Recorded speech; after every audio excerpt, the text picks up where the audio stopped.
হযরত রাবেয়া বসরি রহমতুল্লাহ আলাইহার পিতার সংসার ছিল খুব অভাবের, শুধু অভাব আর অভাব। কিন্তু সেখানেও সংসার থেমে থাকে না, সেখানেও জীবন আপন ছন্দে বয়ে যায়, নতুন প্রাণ অঙ্কিত হয়। আসন্ন প্রসবা এক জননী বুঝতে পারেন তার দেহ থেকে আরো একটি প্রাণ পৃথিবীর আলো বাতাসে অচিরেই মুক্তি পাবে। সময় আসন্ন, আর কিছুক্ষণ পর হয়তো একটি নবীন প্রাণ তার অস্তিত্ব ঘোষণা করবে। সময় তখন রাত্রিবেলা, আলো জ্বালাতে হবে, কিন্তু ঘরে এক ফোঁটা তেল নেই, আলো জ্বালাবে কি করে? তিনি তখন তার স্বামীকে ডেকে বললেন, হে প্রিয় স্বামী, আমাদের পড়শির ঘর থেকে খানিকটা তেল ধার করে আনেন, ঘরে আলো জ্বালাতে হবে। কিন্তু এর আগে তিনি প্রতিজ্ঞা করেছেন কোনো লোকের কাছ থেকে ধার করবেন না। কিন্তু আজ তার স্ত্রীর অবস্থা উপলব্ধি করে অনিচ্ছা সত্ত্বেও ওই প্রতিবেশীর বাড়ির উদ্দেশ্যে তিনি রওনা হলেন। স্ত্রীর জন্য তিনি প্রতিজ্ঞা ভাঙলেন, কিন্তু কাজ হলো না। ধার দেয়া তো দূরের কথা, প্রতিবেশী বাড়ির দরজা পর্যন্ত খুলল না। নিরাশ হয়ে তিনি বাড়ি ফিরে এলেন। তারপর এক সময় অশ্রুসিক্ত চোখ নিয়ে ঘুমিয়ে পড়লেন।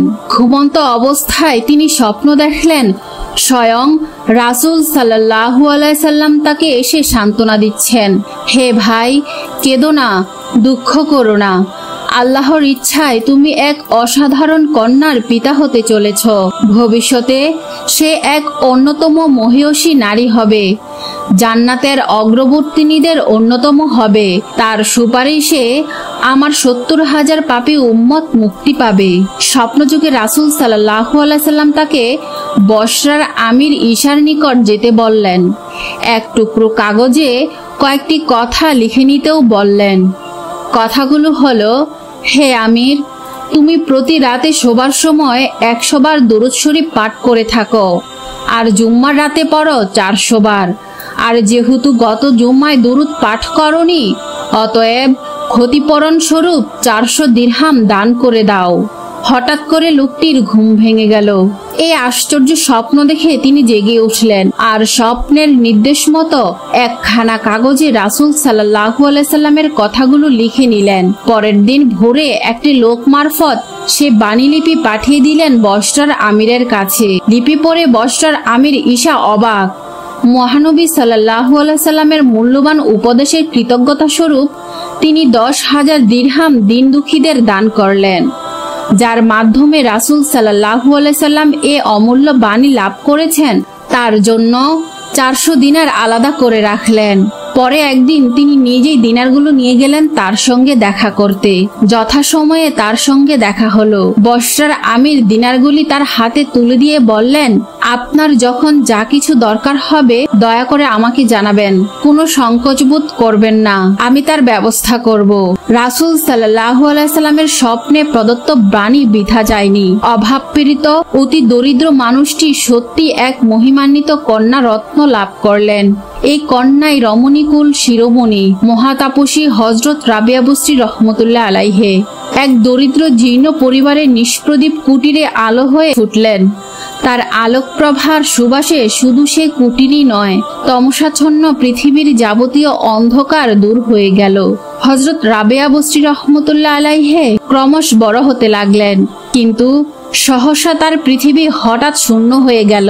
প্রথমে চির বিদায় নিলেন তার গর্ভধারিণী মা, পরে তার পিতা, রয়ে গেলেন তারা অনাথ 4 বোন। শুরু হলো অস্তিত্ব রক্ষার লড়াই। মা নেই, বাবা নেই, অথচ ক্ষুধা আছে, তৃষ্ণা আছে, আছে 4টি জীবন। তারা 4 বোন অন্যের বাড়িতে ঝিয়ের কাজে লেগে যায়। কখনো খাওয়া জোটে তো কখনো খাওয়া জোটে না। একবেলা আধবেলা খেয়ে না খেয়ে তাদের দিন যায়, রাত যায়। তার উপর বর্ষায় দেখা দিল দুর্ভিক্ষ। কে কাকে খেতে দেয়, কেই বা কাকে দেখে? সেই সময় খাবার জোগাতে বাবা মা তাদের সন্তানদের বিক্রি করে দেয়। তখন কে বা কার? তখন নিজের পেট বড় হয়ে দেখা দেয়, আর কারো কথা মনে আসে না। রাবেয়া বসরি রহমতুল্লাহ আলাইহার 3 বোন এ দুঃসময়ে কোথায় যেন হারিয়ে যায়, তাদের আর খুঁজে পাওয়া গেল না। এখন রাবেয়া বসরি রহমতুল্লাহ আলাইহে এ বিশাল পৃথিবীতে সম্পূর্ণ একা। অবশ্য আরো একজন আছেন, তিনি অত্যন্ত করুণাময় মহান আল্লাহ, যিনি মানুষের প্রতিপালক। মানুষের জীবনে তিনি জেগে আছেন সর্বক্ষণ। নিঃসঙ্গ অবস্থায় কান্নাকাটি করে কিছুদিন কাটালেন হযরত রাবেয়া বসরি রহমতুল্লাহ আলাইহি।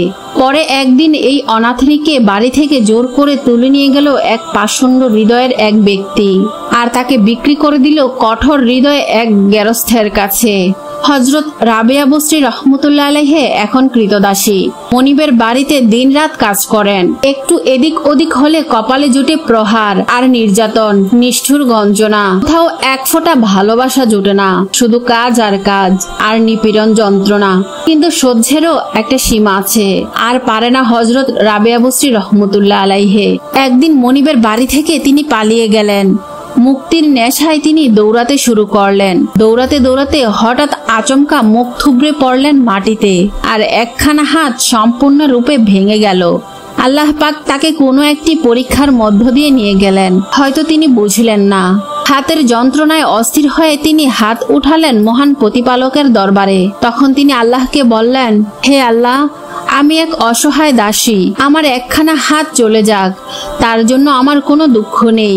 কেবল আপনি আমার উপর প্রসন্ন থাকুন, তাহলেই আমি খুশি। হে আল্লাহ, আপনি আমার উপর প্রসন্ন কিনা দয়া করে আমাকে জানান। তার এই প্রার্থনার উত্তর পাওয়া যায়। আকাশ থেকে উত্তর আসে, দুঃখ করো না, হতাশ হইও না, দুঃখ কষ্টে ভেঙে পড়ো না।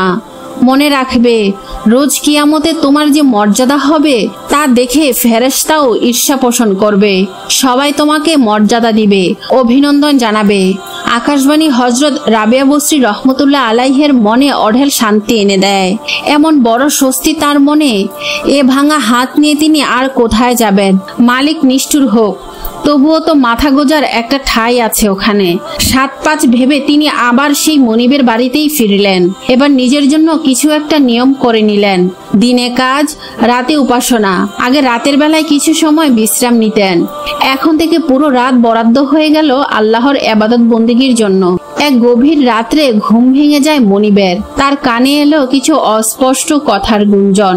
চুপি চুপি বিছানা ছেড়ে সে উঠে এলো। চারপাশে গভীর অন্ধকার, অথচ সে দেখলো হযরত রাবেয়া বসরি রহমতুল্লাহ আলাইহির ঘরে এক আশ্চর্য আলোর রোশনাই। গভীর চিত্তে আল্লাহর উদ্দেশ্যে প্রার্থনা করছেন, হে আমার প্রভু, আপনি জানেন আমি সারাক্ষণ আপনার ইবাদতে আত্মনিয়োগ করতে চাই, কেননা আপনার সত্যি প্রশংসায় আমার চোখের জ্যোতি। আমার যদি সুযোগ ও শক্তি থাকতো তাহলে আপনার ইবাদত ছাড়া এক মুহূর্ত আমি অন্য কোনো কাজে নষ্ট করতাম না। কিন্তু কি করব আল্লাহ, আমি পরাধীন। ইচ্ছা থাকলেও আমি আপনার ইবাদত সব সময় উপস্থিত হতে পারি না। আপনার উপাসনায় আমার অনেক দেরি হয়ে যায়। দাসীর এই আকুল প্রার্থনা মনিবের নিষ্ঠুর হৃদয় স্পর্শ করে। তার মনে হয় এ সাধারণ কোনো দাসীবাদী নয়, আল্লাহর প্রকৃত সেবিকা সে। তাকে বন্দিনী অবস্থায় রেখে তার সেবা ও শ্রম গ্রহণ করা ঠিক নয়, বরং এই বালিকার সেবা করা তার কর্তব্য। মনে মনে সে স্থির করে দাসীকে সে মুক্তি করে দিবে। ইচ্ছা হলে সে এখানে থাকতে পারে অথবা অন্য কোথাও যেতে পারে। আল্লাহ তার হৃদয়ের পরিবর্তন ঘটালেন। পরের দিন ভোরবেলা হযরত রাবেয়া বসরি রহমতুল্লাহ আলাইহিকে সে তার সিদ্ধান্ত জানিয়ে দিল। আল্লাহর প্রতি অসীম কৃতজ্ঞতায় নুয়ে পড়লেন হযরত রাবেয়া বসরি রহমতুল্লাহ আলাইহি। তিনি এক স্বাধীন রমণী, স্বাধীনভাবে আল্লাহর দেনে মগ্ন হলেন। সারা দিন রাত অত্যন্ত হাজার রাকাত নফল নামাজ আদায় করা শুরু করলেন। মাঝে মাঝে যেতে লাগলেন মহাতাপস হযরত হাসান বসরি রহমতুল্লাহ আলাইহির আলোচনা সভায়। হযরত হাসান বসরি রহমতুল্লাহ আলাইহির আলোকময়ী শিষ্যকে খুবই স্নেহের চোখে দেখা শুরু করলেন। তাপসী হযরত রাবেয়া বসরি ডুবে গেলেন জ্যোতিষীর সমুদ্রে। অতঃপর রাবেয়া বসরি রহমতুল্লাহ আলাইহি মক্কা যাওয়ার উদ্দেশ্যে রওনা হলেন। এক দুর্বল গাধার পিঠে মালপত্র তুলে দিয়ে তিনি চললেন চিরঞ্জীব মক্কা মুআজ্জামায়। রাস্তায় গাধাটি মারা গেল। সঙ্গের লোকেরা তার মালপত্র বয়ে নিয়ে যেতে চাইলেন, কিন্তু তিনি রাজি হলেন না। অজ্ঞতা তাকে ছেড়ে সবাই চলে গেল, আর তিনি হাত উঠালেন আল্লাহর দরবারে। হে আল্লাহ, আপনি আপনার এই দাসীকে পবিত্র করার দিকে ডাক দিলেন, অথচ গাধাটিকে মেরে ফেলে তাকে এমন এক বিপাকে ফেললেন। কাজটি কি ঠিক হলো? আল্লাহ তার অভিমান ক্ষুব্ধ হৃদয়ের প্রার্থনায় বিচলিত হয়ে মৃত গাধায় প্রাণ ফিরিয়ে দিলেন। অতঃপর রাবেয়া বসরির হজ যাত্রা আর বিঘ্ন ঘটল না। তিনি মক্কায় পৌঁছালেন। মক্কা শরীফের উপকণ্ঠে নির্জনে তিনি তার প্রভুর কাছে আবেদন জানালেন। তিনি তাকে দেখতে চান। আল্লাহ তাকে খবর দিলেন, তুমি কি চাও দুনিয়া ধ্বংস হোক আর তার দায় দায়িত্ব তোমার উপরে পড়ুক? তুমি কি জানো না আমাকে দেখতে চেয়ে মুসার কি অবস্থা হয়েছিল? আমি তাকে বারবার বাধা দিয়েছিলাম, সে শোনেনি। ফলে আমার নূরের কণা মাত্র প্রকাশ করায় পর্বত জ্বলে উঠে শেষ হয়ে গেল। অতঃপর রাবেয়া বস্রী তার ভুল বুঝতে পারলেন। পরবর্তীতে হযরত রাবেয়া বস্রী যখন দ্বিতীয়বার হজ যাত্রায় যায়, তখন কাবার অদূরে আল্লাহর দেনে মগ্ন হন। তখন তিনি দেখলেন স্বয়ং কাবা শরীফ তাকে স্বাগত জানানোর জন্য এগিয়ে আসছে। তিনি অবাক হয়ে বললেন, এই ঘর নিয়ে আমি কি করব? আমি ঘরের মালিককে চাই। কেননা ঘরের মালিক নিজেই বলেছেন, যে আমার দিকে আধ হাত এগিয়ে আসে আমি তার দিকে এক হাত এগিয়ে যাই। অতএব কেবল কাবা নিয়ে আমি খুশি হতে পারি না। অতঃপর কিছুদিন পর মহাসাধক হযরত ইব্রাহিম আদহাম রহমতুল্লাহ আলাইহি চললেন মক্কা শরীফে। এক পা করে যান আর 2 রাকাত করে নফল নামাজ আদায় করেন, আর পায়ে হাঁটার বদলে হামাগুড়ি দিয়ে যেতে থাকেন।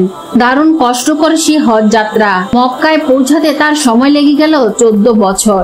কিন্তু ওখানে গিয়ে দেখলেন কাবা শরীফের জায়গায় কাবা শরীফ নেই।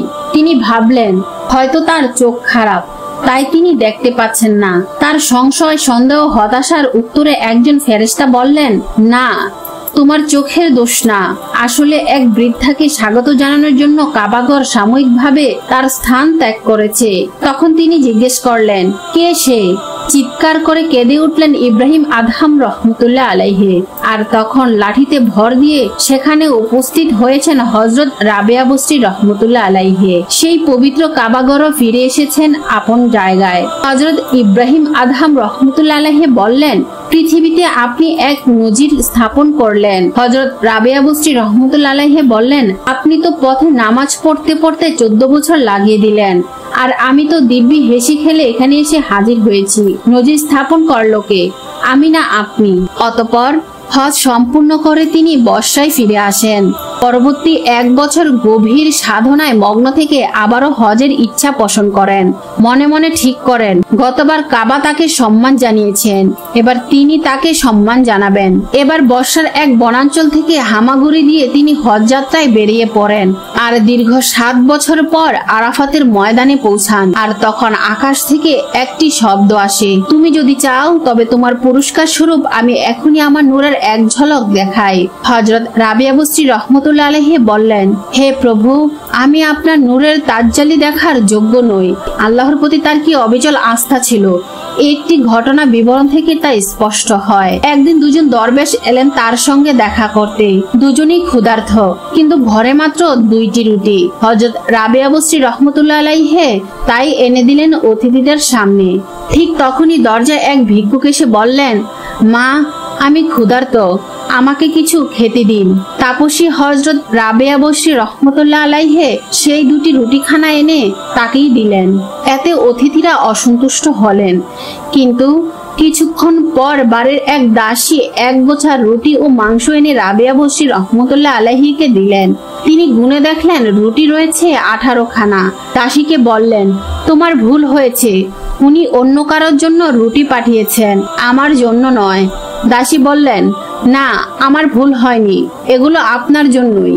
কিন্তু হযরত রাবেয়া বস্রী রহমতুল্লাহ আলাইহি তা মানবে না, রুটি ফিরিয়ে দিলেন। সে গৃহকর্মী রুটি দিয়েছিলেন, তিনি দাসীর মুখে বিবরণ শুনে আরো 2 খানা রুটি দিয়ে আবার তাকে পাঠালেন। এবার রুটির সংখ্যা হলো 20টি। আর আপত্তি উঠল না। প্রসন্ন চিত্তে হযরত রাবেয়া বস্রী রহমতুল্লাহ আলাইহি অতিথিদের আপ্যায়ন করলেন। আর এই আচরণের রহস্য কোথায়? অতিথিরা কৌতূহলী হয়ে উঠলেন। রহস্য উদ্ঘাটন করে তিনি জানালেন, মাত্র 2 খানা রুটিতে 2জন দরবেশের হতো না। এই জন্য তিনি বড় অস্বস্তিতে ছিলেন। হয়তো আল্লাহ তার অন্তরে অস্বস্তি উপলব্ধ করে ওই ভিক্ষুককে পাঠান, আর তিনি রুটি 2 খানা তাকেই দান করেন। একটি দানের বদলে আল্লাহ 10 গুণ দেন। আল্লাহর এই প্রতিশ্রুতির উপর অবিচল আস্থা রেখে অতিথি আপ্যায়নের পুরো দায়িত্ব তিনি আল্লাহর উপরই ন্যস্ত করেন। দাসী যখন প্রথমে 18টি রুটি এনে দিল, তখন তিনি বুঝলেন এ তার জন্য নয়। কেননা তিনি যখন 2 খানা রুটি দিয়েছেন, তখন তিনি পাবেন তার 10 গুণ, অর্থাৎ 10 গুণে হয় 20টি। তাই তখন তিনি রুটি ফেরত দেন। দ্বিতীয় দফায় অবশ্য 20খানা রুটি এলো আর তিনি তা গ্রহণ করলেন নিশ্চিন্তে। এই বিষয়টি দেখে অতিথিরা নির্বাক হয়ে গেলেন। একদিন হযরত রাবিয়া বসরি রহমতুল্লাহ আলাইহি এসেছেন হযরত হাসান বসরি রহমতুল্লাহ আলাইহির বাড়িতে। তিনি তখন কাঁদছেন, প্রবল কান্না। রাবিয়া বসরি রহমতুল্লাহ আলাইহি বললেন, এই কান্না যদি অকৃত্রিম হয় খুব ভালো কথা, কিন্তু যদি কৃত্রিমতা থাকে তবে কান্নার অতলে আপনি হারিয়ে যাবেন, তাকে আর খুঁজে পাওয়া যাবে না। হযরত রাবিয়া বসরি রহমতুল্লাহ আলাইহির এই কথায় হযরত হাসান বসরি রহমতুল্লাহ আলাইহি আহত হলেন। কোনো উত্তর না দিয়ে চুপ করে রইলেন। আর একদিন হযরত রাবিয়া বসরি রহমতুল্লাহ আলাইহি ফোরাত নদীকূলে ধ্যানরত। হযরত হাসান বসরি রহমতুল্লাহ আলাইহি সেখানে গিয়ে উপস্থিত হলেন। তাপসীর ধ্যান ভাঙলে দুজনের মধ্যে কিছু কথাবার্তা হলো।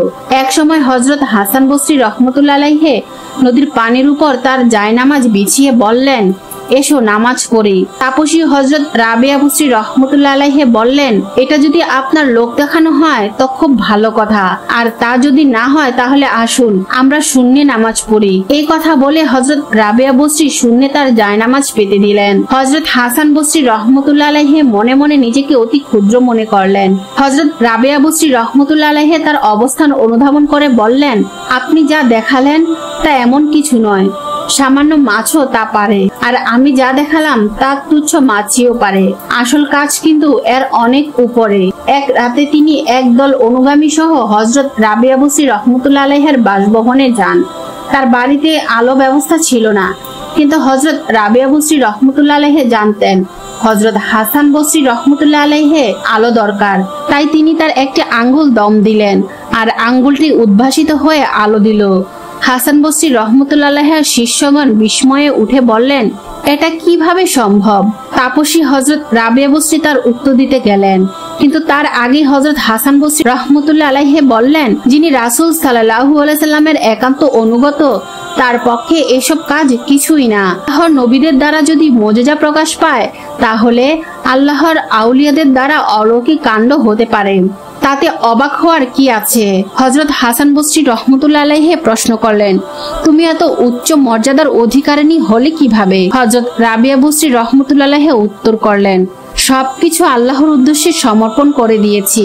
তখন হযরত হাসান বসরি রহমতুল্লাহ আলাইহি বললেন, তাকে জানলে ও চিনলে কি করে? হযরত রাবিয়া বসরি রহমতুল্লাহ আলাইহি বললেন, আপনি তাকে চিনেছেন যুক্তির তর্কের মাধ্যমে, কিন্তু আমি তার সন্ধান পেয়েছি বিনা বাক্য বয়ে। হযরত হাসান বসরি রহমতুল্লাহ আলাইহি তার কাছে মারফতের শিক্ষা সম্পর্কে জানতে চাইলে তিনি বলেন, কয়েকটি টুপি সেলাই করে আমি বিক্রি করি আর দুটি মুদ্রা পাই। একটি নেই ডান হাতে, অন্যটি নেই বাম হাতে, দুটিকে একই হাতে ধারণ করি না। তা করলে হয়তো মুদ্রা সঞ্চয়ের দিকে মনটা ঝুঁকতে পারে, আর তা হতে পারে আমার প্রথবষ্ঠতার কারণ। এভাবে আমার প্রবৃত্তির উপর জয়ী হয়েছি, অর্থাৎ আমি সরাসরি আল্লাহর কাছ থেকে মারফতের শিক্ষা লাভ করেছি, কোনো মানুষের মাধ্যমে নয়। অবশেষে একদিন তার প্রভুর ডাক এলো, সময় হয়েছে জগৎ ও জীবন থেকে বিদায় নেবার। তার অন্তিম শয্যার পাশে ছুটে এলেন কত বিশুদ্ধ হৃদয়ের মানুষ। হযরত রাবিয়া বসরি রহমতুল্লাহ আলাইহি তাদের বললেন, আপনারা দয়া করে আল্লাহর দূতগণের জন্য জায়গা করে দিন, তারা আসছেন। তার কথায় সবাই বাইরে চলে গেলেন আর ঘরের দরজা বন্ধ করা হলো। বাইরে দাঁড়িয়ে তারা শুনতে পেলেন, হে পবিত্র আত্মা, তোমার প্রভুর দিকে সোয়ানন্দে প্রত্যাবর্তন করো। কিছুক্ষণের স্তব্ধতা পরে সবাই যখন ঘরে এলেন তখন তারা দেখলেন হযরত রাবিয়া বসরি রহমতুল্লাহ আলাইহির প্রাণহীন দেহ পড়ে আছে। এক নিষ্প্রদীপ অন্ধকার রাত্রিতে তিনি এসেছিলেন, আর আজ মানুষের জন্য এক আলোর ভুবন রচনা করে তিনি চলে গেলেন মহান আল্লাহর নিকট।